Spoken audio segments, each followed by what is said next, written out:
Okay, welcome back. It's August 18th. We are doing some more word problems in the Quant. And again, just administratively speaking, this is where you see multiple choice answers and copyright notice. All of these things are from the free GMAT software and our copyright GMAT. Okay, cool. Let's do one. Let's do one. How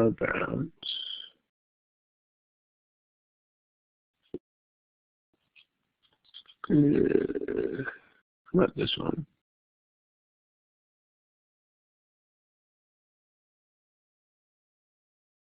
Don't forget where you find multiple choice answers. There they are. Okay.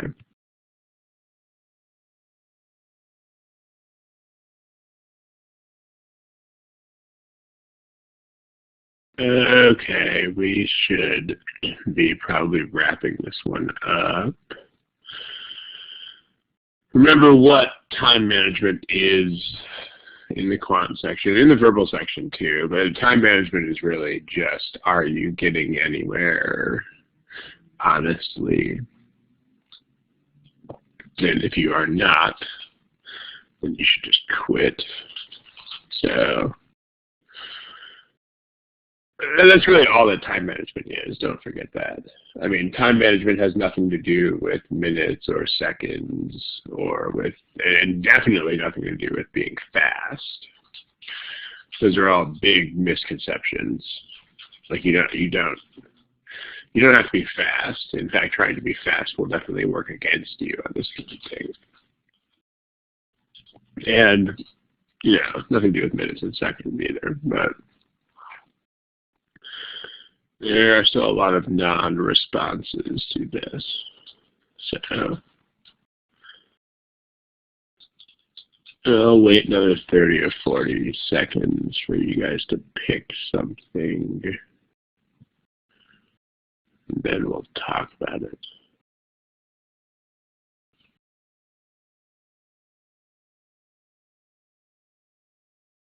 All right, let's talk about the problem, guys. All right, there's still a few non-responders. Really, they're all the same part of the alphabet.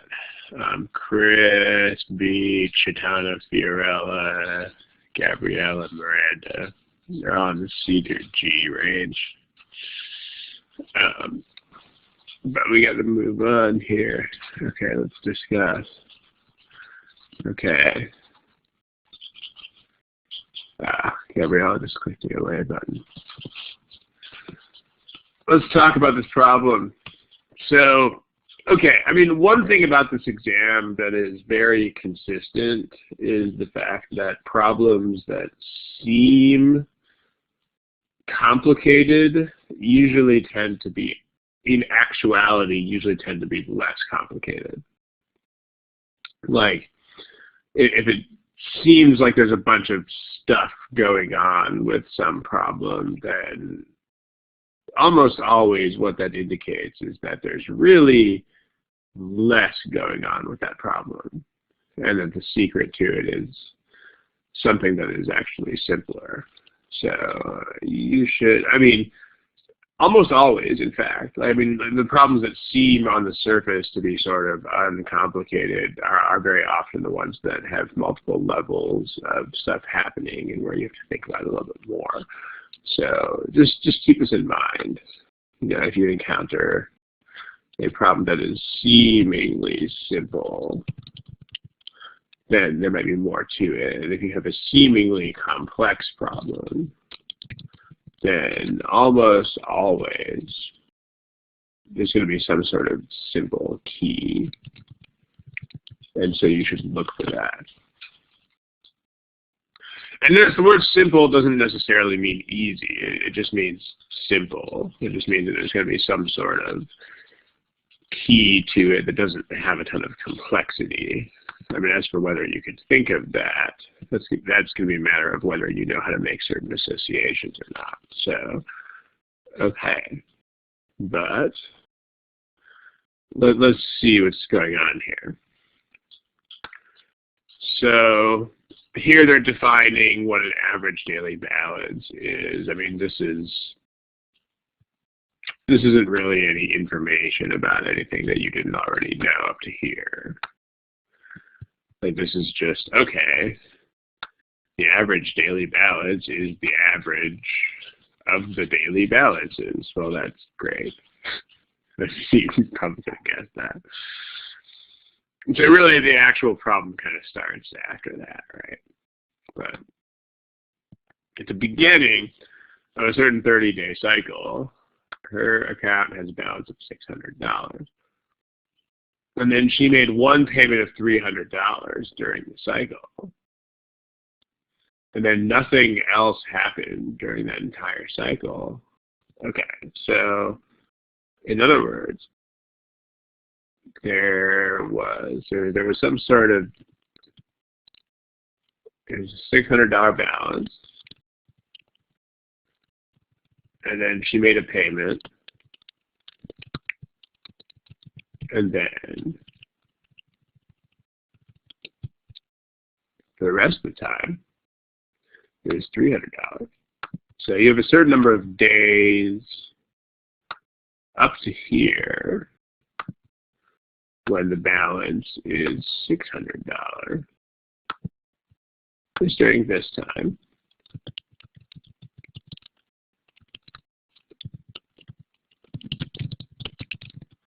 And then for these days, the balance is $300 for these remaining days.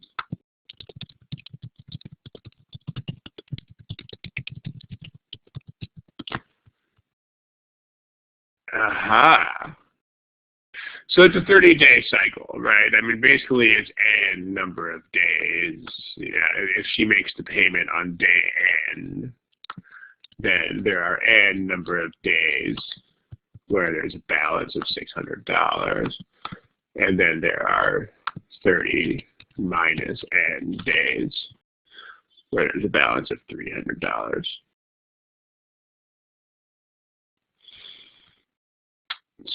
So her average daily balance is going to be a weighted average of those things. Can someone tell me a story about that? Any comments on that in the chat box?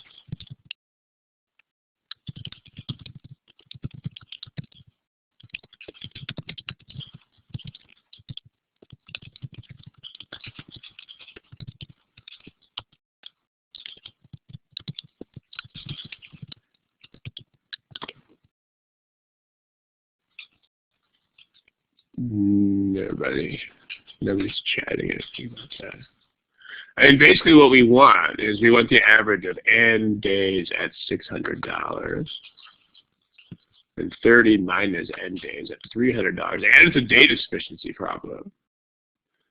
So what do we actually have to find here?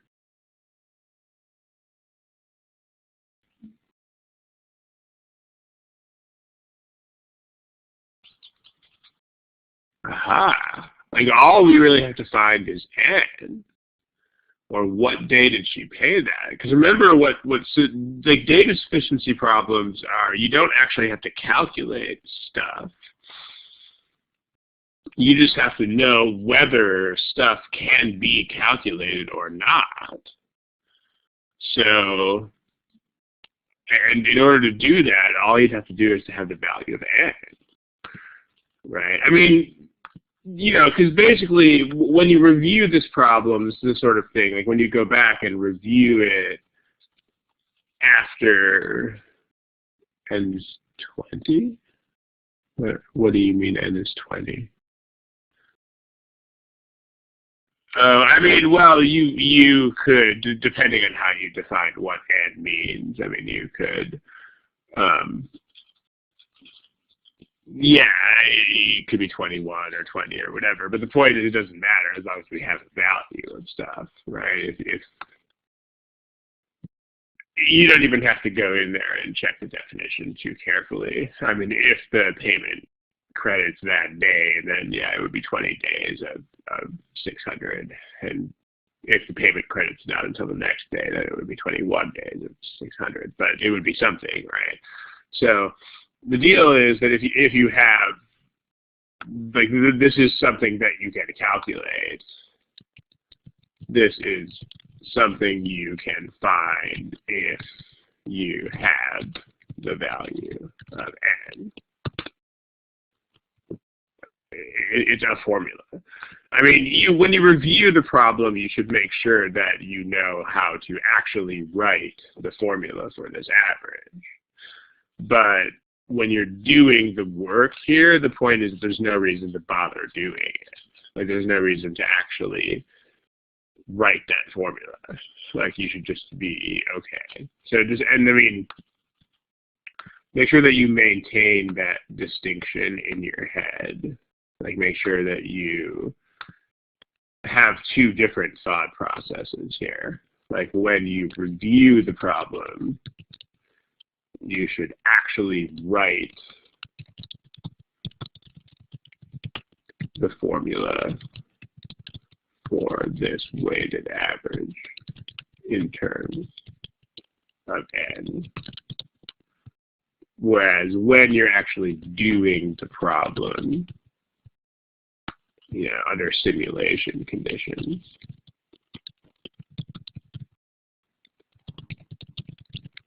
you should do, I mean, definitely do not bother to actually write the formula. Just realize that you can. So yeah, it's something to find if you have the value of n. It's something you can find, sure. So, any questions about this? Smiley face if this all makes sense. If you have the value of n, this is a thing. Okay. So, statement 1 gives you n. I mean, this will give you, as Lynn points out, this, whether n is 20 or 21 is another issue that if you were actually going to do the math here, you would have to grapple with this issue of exact values of n. Like, is it 20 or is it 21? Or, I mean, there have been multiple choice questions where you actually have to deal with that stuff. And you have to look at definitions and be careful about it, you know, like, do we credit things at the end of the day, beginning of the day, start of the month, end of the month? I mean, you might actually have to look out for that sort of thing. So in data sufficiency, you don't.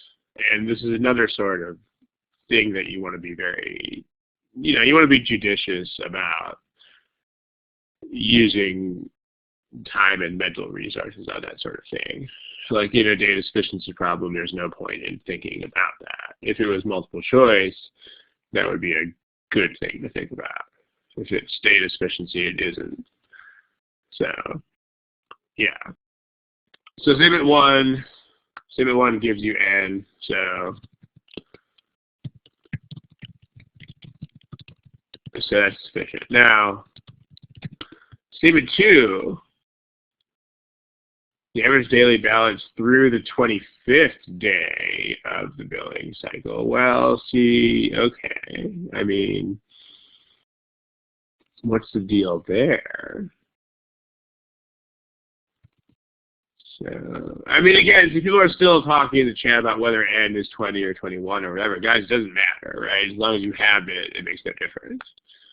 I mean, like, this is exactly the kind of thing that it doesn't matter on a sufficiency problem.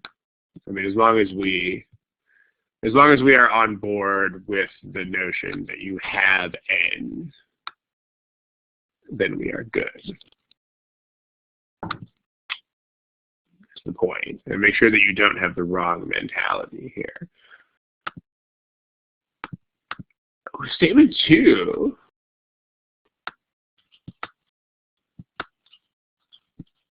We're going to do that in a second. I mean, let's talk about the problem the rest of the way through. But statement 2 is kind of the same sort of deal, except now you'd be looking at this for 25 days. So In other words, statement 2 would just look sort of like this.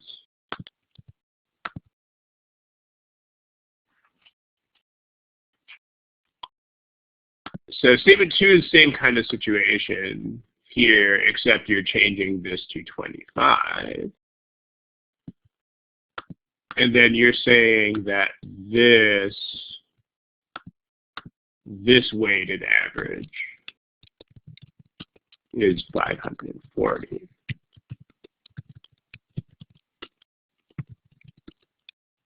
What does that mean? What does that mean that you can do?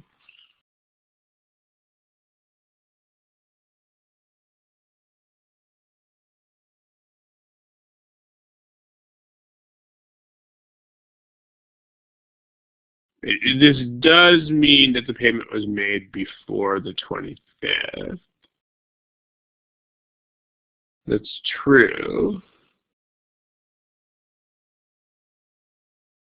I mean, you could set up linear equations if you didn't make the realization that you could make, then you could set up linear equations again. But I mean, think about the realization that we made up here about this weighted average.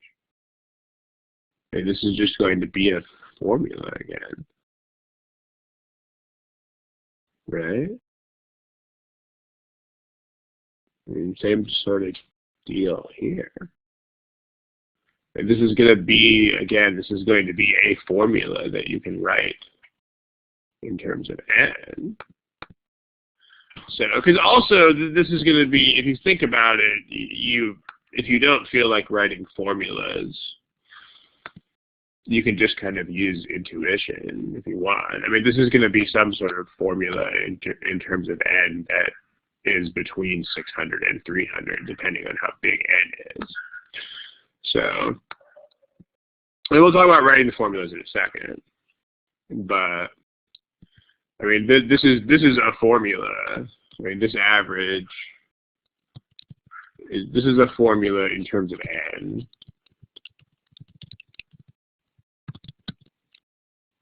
It's going to be closer to 600 if n is bigger. In other words, closer to 25. It's going to be closer to 300 if n is smaller. So, yeah, you give, but I mean, if you have a number for this, then if you have a numerical value for this, you'll be able to find n. Sure you will. Because, you know, I mean, the more days you have at the higher amount, then that means that the later you made your payment, or the earlier you make your payment, the lower the average is going to be. So there you go. I mean, if you realize this, then you don't have to do the math. You can just say, okay, if you have this average daily balance and you can put it at a number, that's going to tell you exactly when you made the payment. You know, like in other words, if you want to think about this in terms of words, like the earlier you made the payment, the lower the average would be.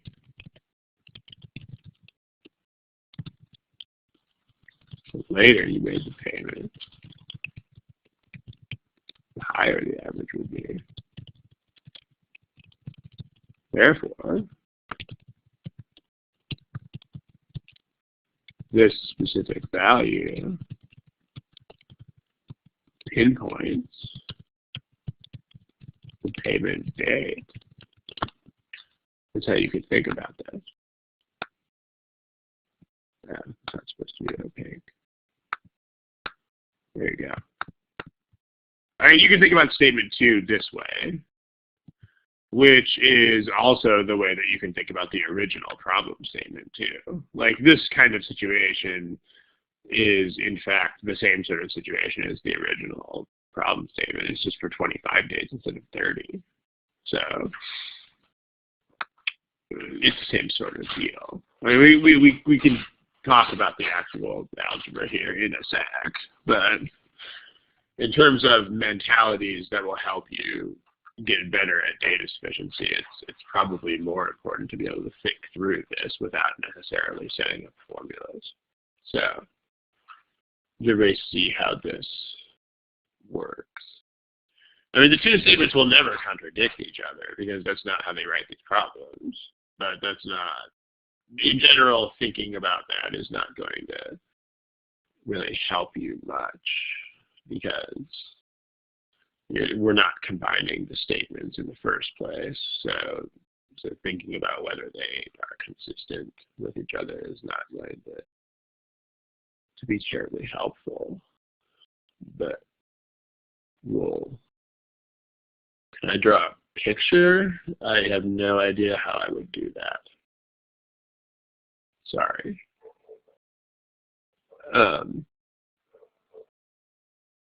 I don't know how I would possibly do that for you, Robert. Sorry.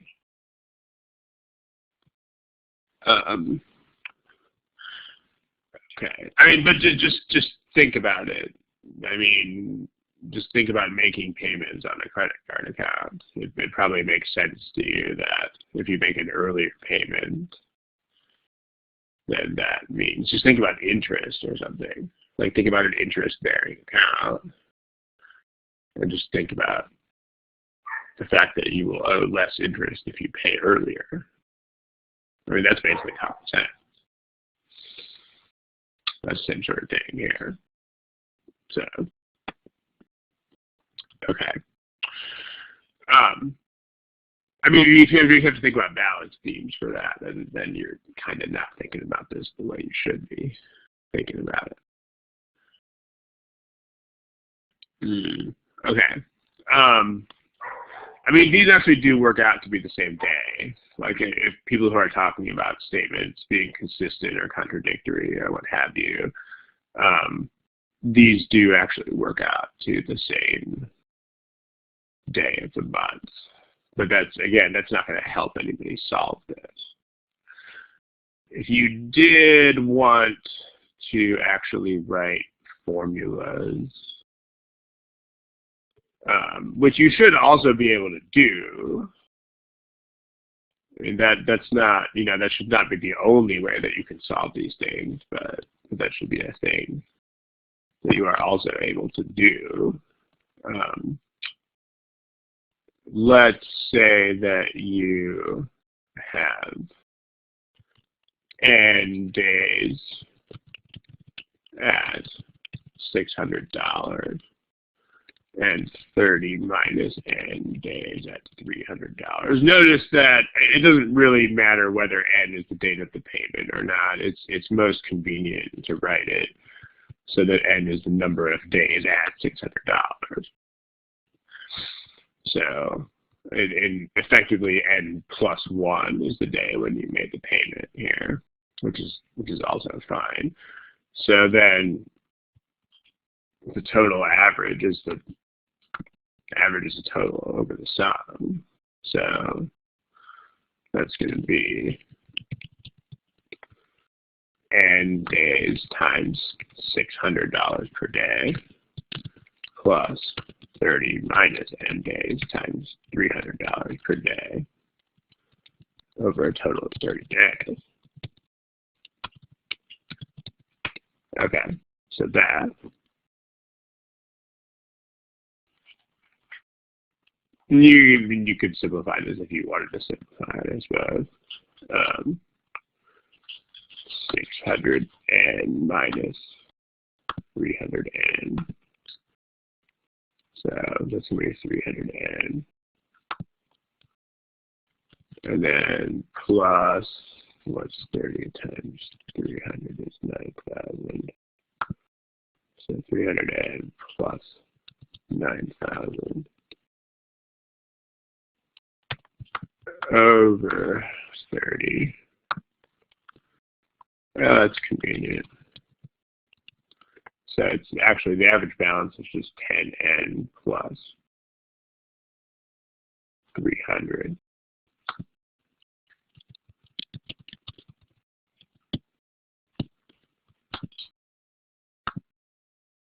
Okay.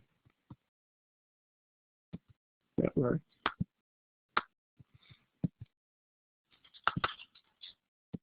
And then you could write a similar formula for this. I mean, it wouldn't be the same formula, but it would be a lot like this for a statement 2. And that's something you could try at home, basically. But the point is you should be able to think through these like this, too. I mean, you should be able to work through these kinds of things without writing formulas for that. Because that's kind of half the point of data sufficiency, is to not have to write formulas all the time. In fact, let me give you a problem here. How about this one?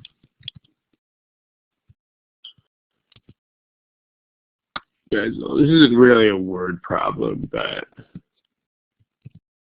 I like this next problem. What is this?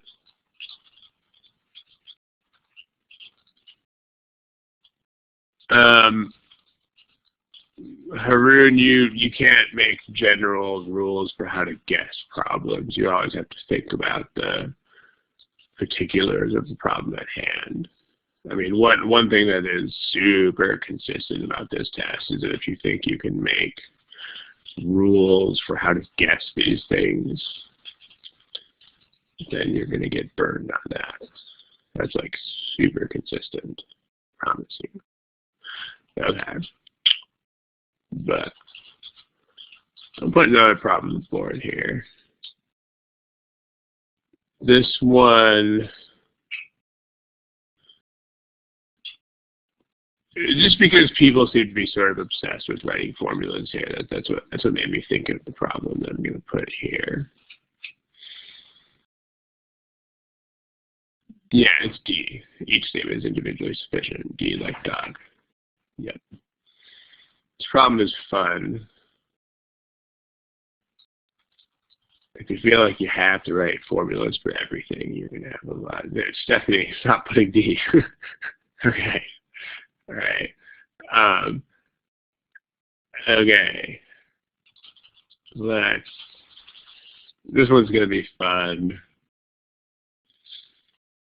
If you feel like you have to write a formula for everything in the world, this one's going to be a lot of fun. All right, it's not a word problem, but it'll be fun if you guys are of the school of thought that you have to write formulas for everything in the world.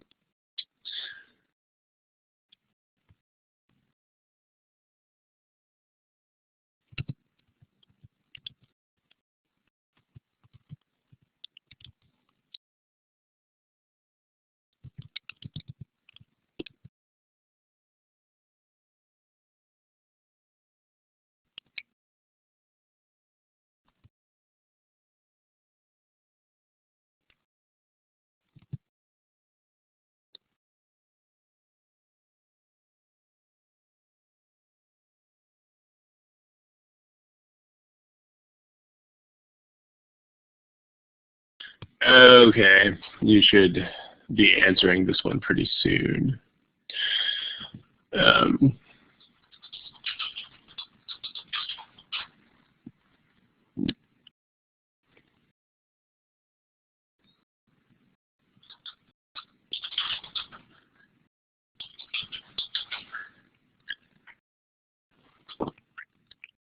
Remember that time management is almost exclusively, if you're stuck, move on, guys. That's basically almost entirely what time management is. Okay. There's still like 3 or 4 you haven't answered yet, but let's talk about it. So, okay, I basically put this problem up here as a gift to those of you who feel like you have to write formulas for everything in the world, because because you can't write formulas for this problem. It's a pretty cool problem, right? Like, okay, I mean, if statement 2 does not take you like 1 second, there are some serious issues there as far as the way that you are processing data sufficiency problems. Okay, statement 2 is sufficient, guys. And I mean, I really mean it to take you like 1 second. Can anybody explain that one?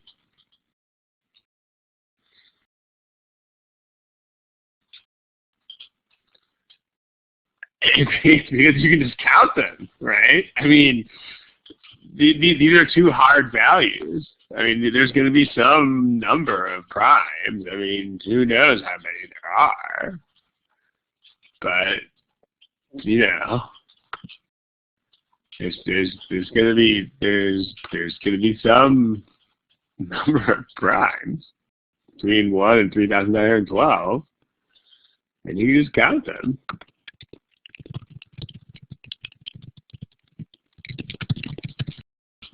On your fingers.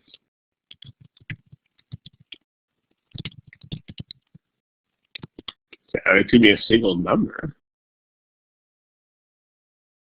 Yeah, you're looking for a value of P, but it's a data sufficiency problem, which means that if you can find, okay, I mean,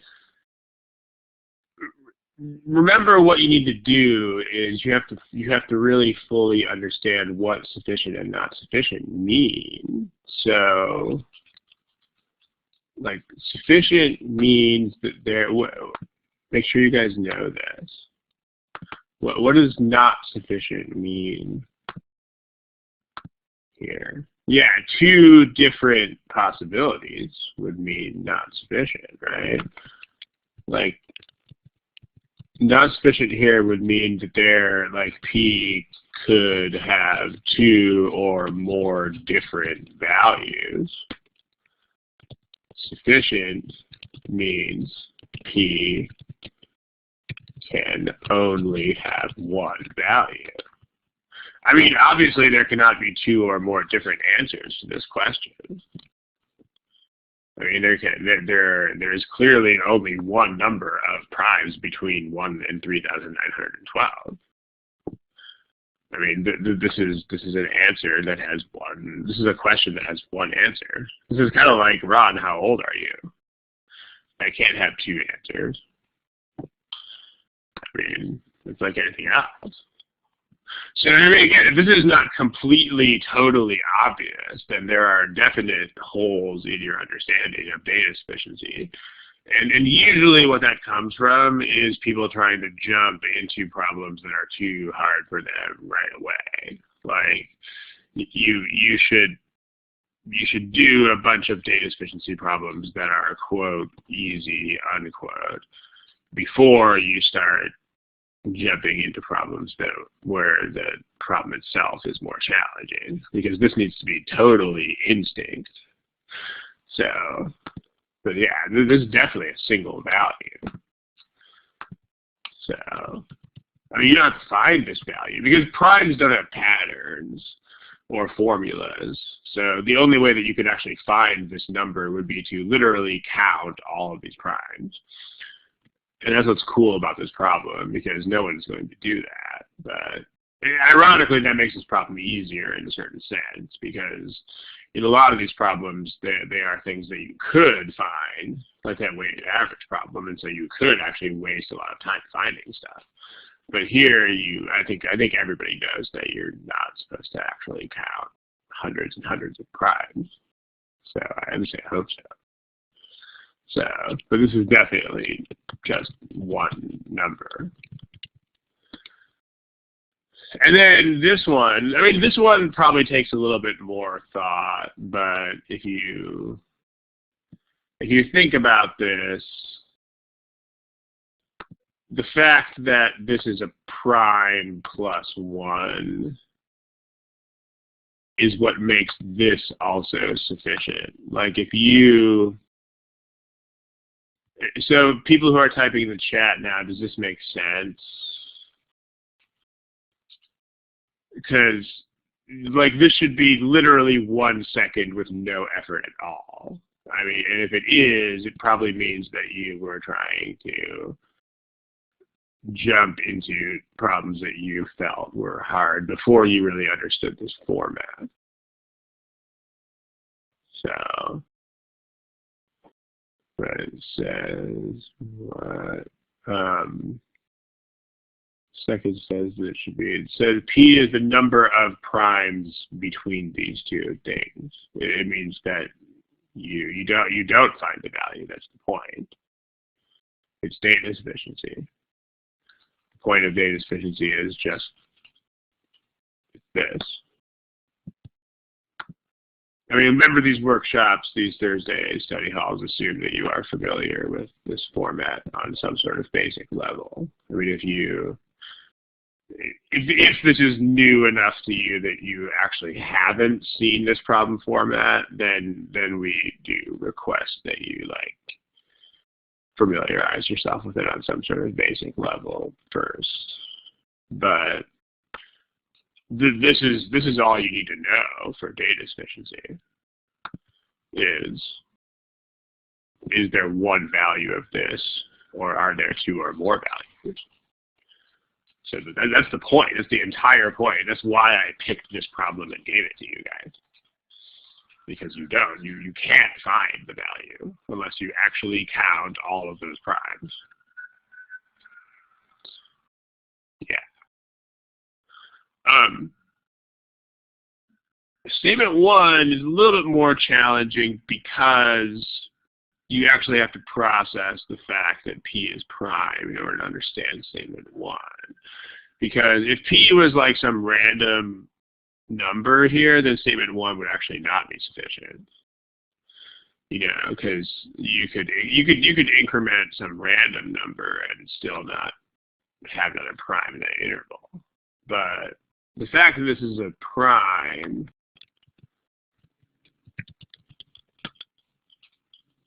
see,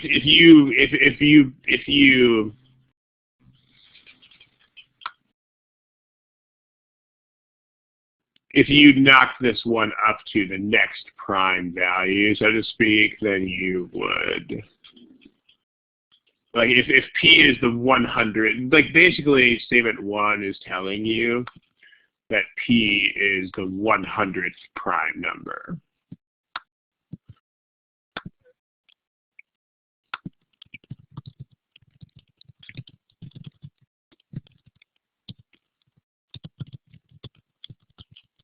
So, I mean, if you think about this, like you've got 1, 2, 3, 4, 5, blah, blah, blah, blah, blah, P plus 1. Okay, and if you literally are going to count these primes, I mean, like, okay, that's a prime, that's a prime, that's a prime, that's a prime. So, like, this is 100 primes.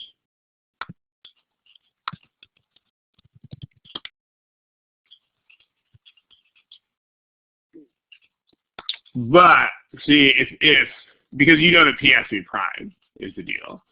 Like, if P was the next, I mean, if P was the next greater prime,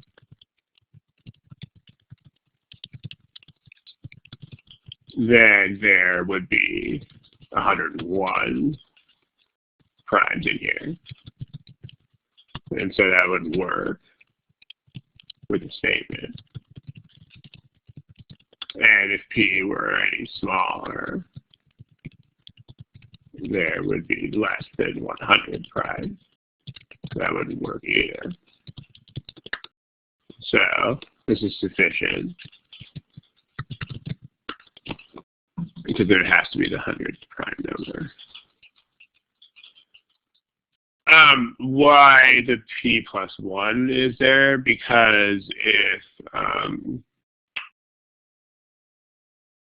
No, if you were told that it was any number, then it wouldn't work.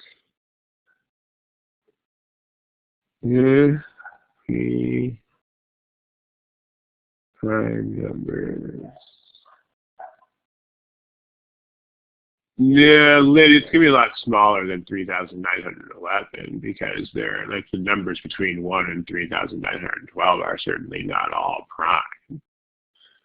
I mean, it's probably going to be a few hundred, but the only way to find that out, again, the only way to find that out would be to count them. I mean, if you, like, P is going to be whatever the 100th prime number is. I mean, you could probably look that up on the internet, but unless you wanted to count them. I mean, if you, like, no, it does matter that it's prime. Like if you had, Mick, if you change the question to what you're asking, I mean, let's make this with smaller numbers so that it's easier to deal with. But if you made what you're asking, then it wouldn't work anymore. Like if you said, what is value of n? And you said, there are, let's say, 4 prime numbers between 1 and n. This would actually be not sufficient. Like if this was just some random integer, because if you do this, then those primes could be 2, 3, 5, and 7. And then here, n could be 8, or 9, or 10, or 11. Like it actually does matter a lot that it's a prime plus 1. So, these problems are, I mean, almost everything about these problems is on purpose. And if you think about, like in general, if you think, oh, I could just take out something like this and it wouldn't matter, then in like 99% of cases, you are going to be very wrong about that. And you should think very carefully about that when you review these problems. Like if there's a feature of these problems that looks conspicuous enough, then it's probably there for a reason, you know, because nobody is going to put something like prime plus 1 in here for no reason. Like that's not going to be random and stupid. So if it's there, then you should be like, why is that there, dude? There's going to be a reason. So you should think carefully about that. Okay, cool. Let's do another one. Let's do the problem. How about this one?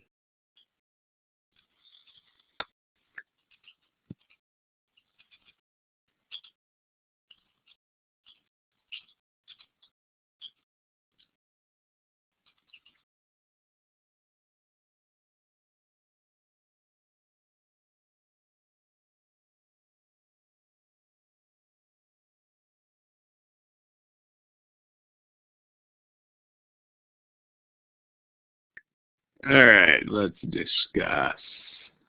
We can probably move through this relatively quickly and get to another one because most of you did pretty well on this one. So total revenue is what percent greater? So that is like how much more than, and I mean we want to know, like it's we have revenue per, we have the selling price per sofa, and we also have the number of sofas. So in general, what we should just is organize that. to make it a little bit easier on ourselves, right? So we have the price per unit, and then we have the number of sofas, so we can multiply that. And then that's the total.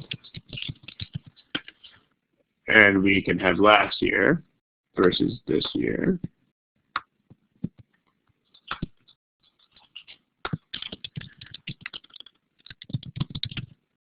And so then you're going to take the percentage increase. And since this is a data sufficiency problem, you would want this to, you'd want to make 2 copies of that chart. 1 copy for statement 1, and 1 copy for statement 2. Remember, you should always do that, because remember, when you do a data sufficiency problem, you're not really doing a problem. I mean, we casually refer to it as a problem, but remember that a data sufficiency problem is not actually a problem. It's actually 2 problems that are independent. And then you may have to combine them, but then it's not a 3rd problem if you combine them, because if you combine them, you're really just importing data from one problem into the other. So, but okay. So statement 1.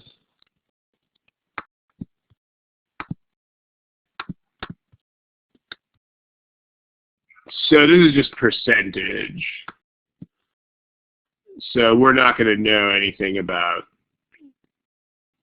I mean, this is not going to be sufficient, right? Because we're not going to be able to do anything here because we don't know anything about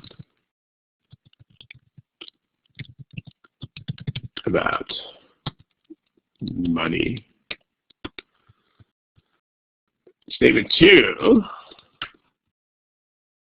the selling price per sofa. Again, yeah, we don't know anything about that. And then here we don't know anything about the number of sofas, so therefore we don't know anything about that. So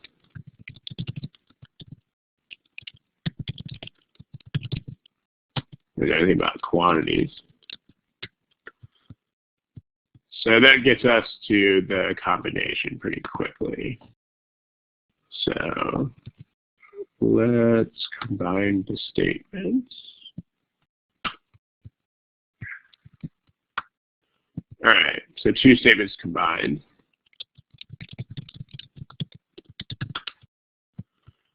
All right, so remember you should just write everything on there so that you don't have to keep referring up to the problem statement. So the price was up 30.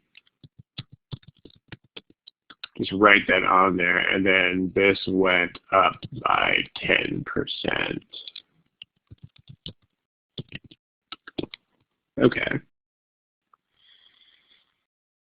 And then you want to find, the goal here is to find the percent increase.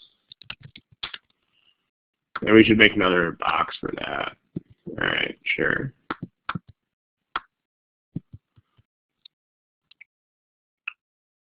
So let's just test cases for this. I mean, that's just easier to do than trying to write formulas. So, I mean, price per sofa went up by 30. I mean, we could make that like, these would be awfully cheap sofas, but 10 and 40. And then number of sofas up 10%, that could be 100 and 110. So total revenue in that case would be 1,000 and what would that be, 4,400. So that's a total increase of, well, that's a lot, right? It's 4,400 minus 1,000 over 1,000.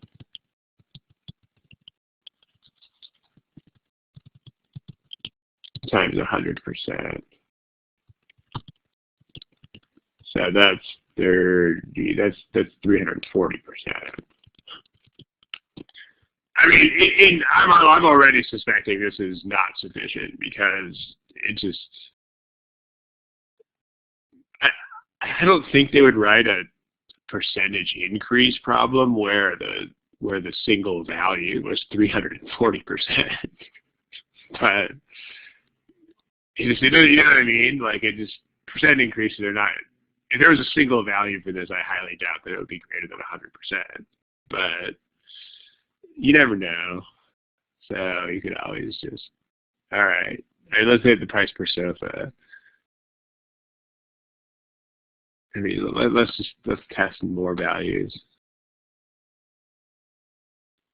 But let's keep the numbers the same. Let's say they went to let's say the prices were like 100. Let's say the prices were 1,000 and 1,030. So then the number of sofas, that would be 100,000, and then I can't do that in my head. 3 and 130, 104 and 30. So that's definitely a lot less than 340%. So then, no, it's not a C-trap at all. Not even sort of.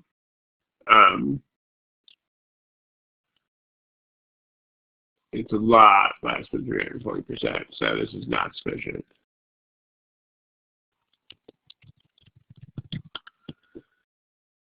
So we got two values. So there we go. It's E alpha.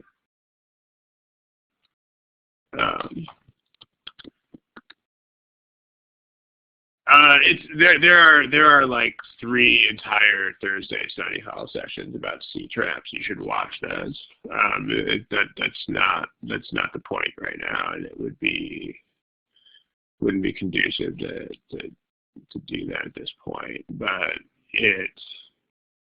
a C-trap is when it is like completely obvious that you can combine statements in a way that is sufficient, which is not true at all here. Like, you know, a C-trap is like, what is the area of this triangle? And statement 1 is the base, and statement 2 is the height.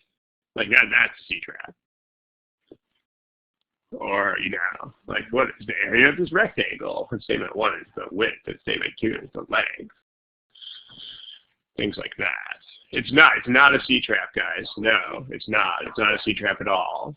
Stop calling it a C-trap. You should watch there are at least 3 full Thursday sessions on C-traps. Watch them, please. Okay. Let's do, if you had a percentage, if these were all percentages, I do think that would just, I don't know, but if you go to the Thursday archive and just search the page for the word trap, then you'll find it. So just like search the text of the page for the word trap. All right, let's do one more of these. What about this one? Right here. Let's do it.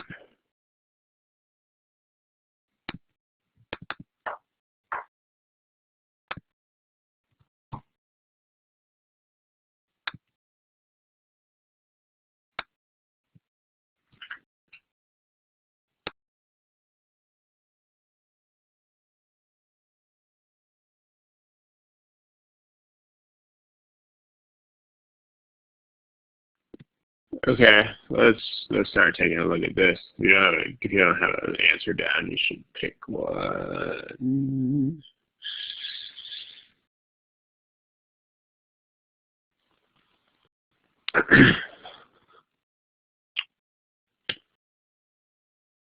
Let's try to fast forward through discussion here so we can finish close to on time.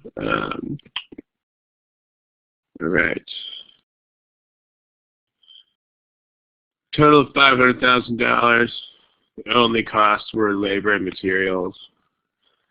So was the profit greater than 150,000? Okay. So that's the question. So the only cost, I mean, you guys know, right, profit, this is actually the only thing you have to know about business / finance for this entire exam is that profit, which they will sometimes call gross profit, but whether or not that adjective is in front of profit is actually irrelevant. It's revenue minus cost.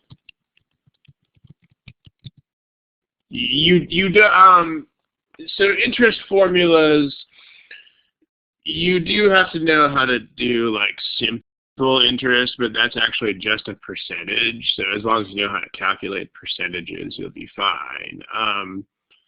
The problems about compound interest that I've seen, all of them, the answer choices have been such that if you just use a little bit of common sense, you can actually solve them that way too. Like if you just realize that compound interest is like almost the same as just a percentage, but it's like a little bit more, you know, like if something gets 8% a year compound interest, it'll wind up being like a little bit more than just straight 8% a year.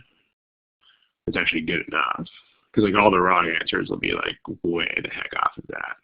But I haven't even seen, they haven't released any problems that depended on that in years and years anyway. But the ones they have released have always just had common sense as a backdoor. But okay, so profit.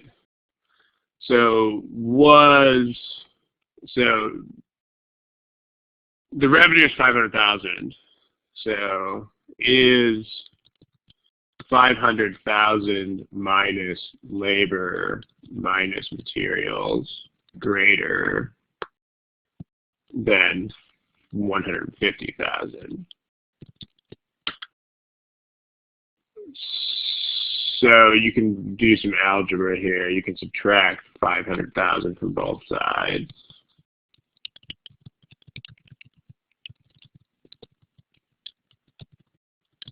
And then you can multiply both sides by -1, which will turn that into less than is labor plus materials less than 350,000. That's the real question.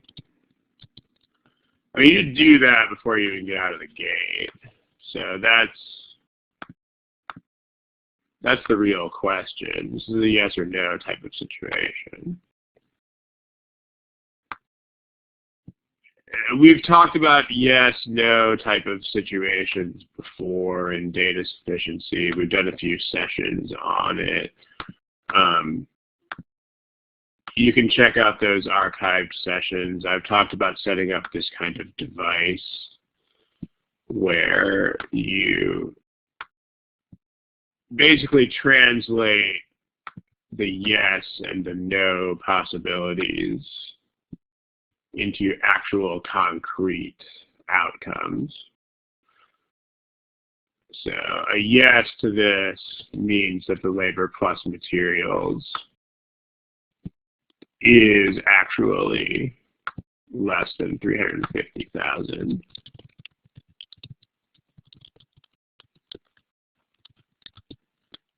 And a no to this would mean that the labor plus the materials is greater than or equal to 350K.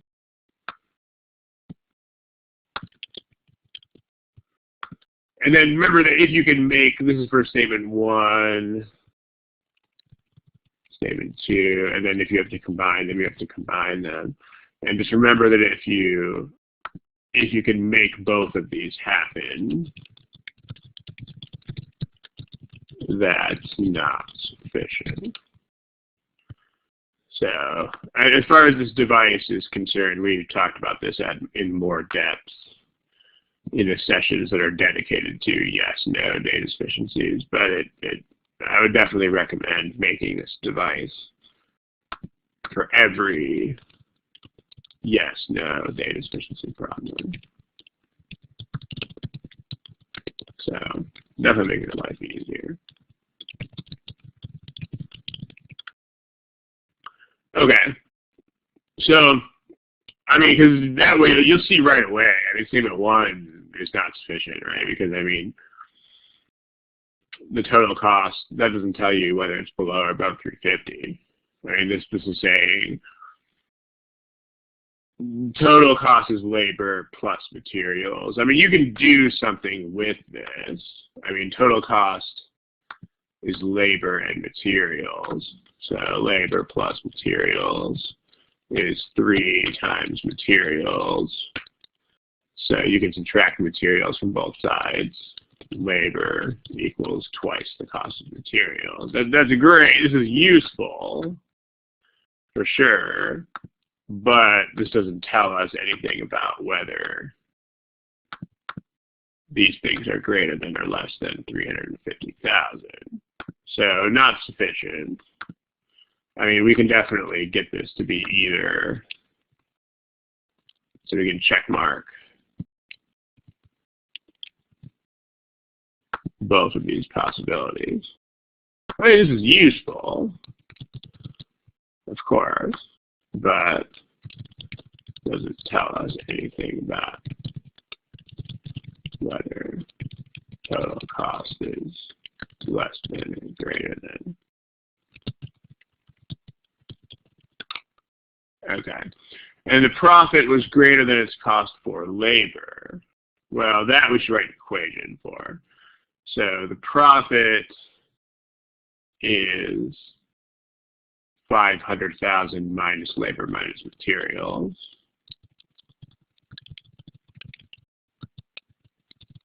And that's greater than labor. So add labor to both sides.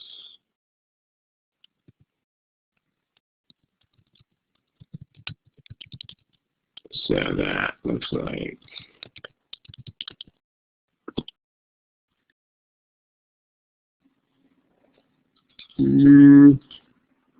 let's just add everything to the other side. So 500,000 to labor plus materials.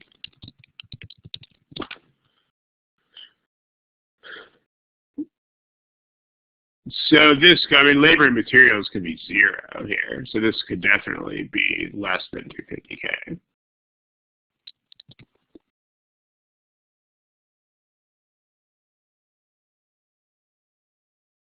Here, 2 labor plus materials is less than 500,000. Can you make labor plus materials greater than 350K? I mean, sure, yeah, you could, right? Like, what if materials are, if materials are, you can rearrange this to labor plus materials is less than 500,000. So if you wanted 2 times labor plus materials to be less than 500,000, but labor plus materials to be greater than 350, if you wanted to make both of these true, then you could do that by making materials cost 400,000 and labor is free. I mean, that's an extreme case, but it works. So you can check off the bottom box there. With inequalities, you got to be careful with things like unknowns and counting variables and equations and stuff. It's not always super meaningful when it comes to inequalities. In fact, counting variables and equations is pretty much unreliable across the board here. Like if there's one in data sufficiency, if there's one thing that really doesn't ever work, it's the whole and equations and variables thing. But Anyway, especially on here. So if you want to substitute this, okay, so if you want to combine these things, so let's combine these things. So we can substitute this into here. So labor is 2 times materials, so we can plug that into there. So that gives us 500,000 is greater than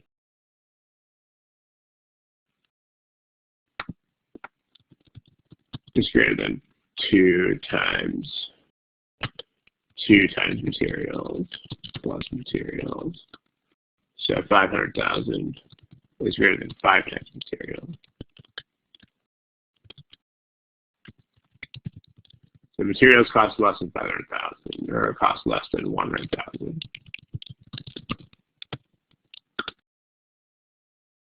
And then labor is twice as expensive as materials. So labor is less than 200,000.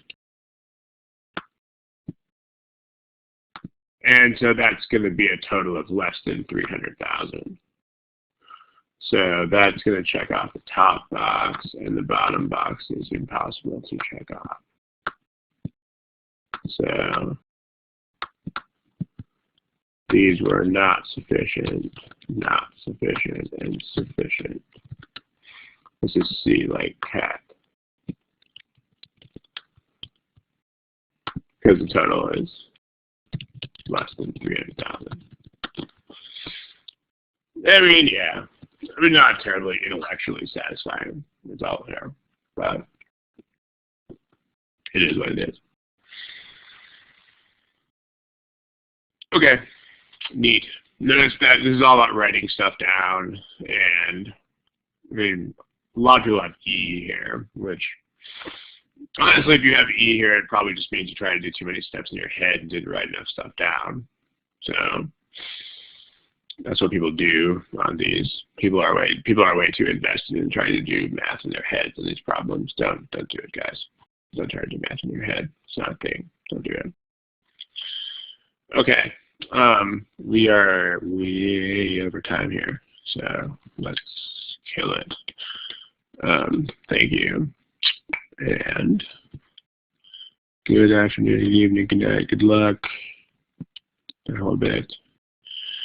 And I will see you next time.